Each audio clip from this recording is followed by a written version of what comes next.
Milestone school and কলেজে হায়দার আলী ভবনের সামনে যুদ্ধবিমান বিধ্বস্ত হওয়ার পর ছড়িয়ে ছিটিয়ে পড়ে বিভিন্ন অংশ।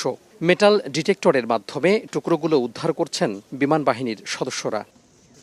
রোববার সকালে ক্ষতিগ্রস্ত ভবনে প্রবেশ করেন বিমান বাহিনীর তদন্ত সংস্থার সদস্যরা। ক্ষত বিক্ষত শ্রেণীকক্ষ, দুর্ঘটনাস্থল সহ আশপাশের বিভিন্ন স্থান থেকে আলামত সংগ্রহ করেন তারা। পরে তা ট্রাকে করে নিয়ে যাওয়া হয়। আনুষ্ঠানিকভাবে তদন্ত সংস্থা কথা না বললেও জানানো হয়, স্কুল কর্তৃপক্ষের কাছে ভবনটি হস্তান্তরের প্রক্রিয়ার অংশ হিসেবে কাজ করছেন তারা।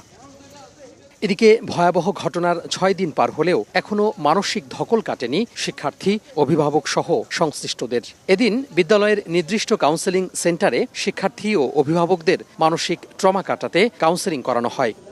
অভিভাবক ও শিক্ষার্থীরা বলছেন, স্কুলের ওপর দিয়ে বিমান উড়ে গেলে এখন আতঙ্কে থাকেন তারা। ক্লাস শুরুর জন্য এখনো মানসিক প্রস্তুতি তৈরি হয়নি। বই পড়তেছিলাম, তখন এই বিমানটা বিধ্বস্ত হয়েছে।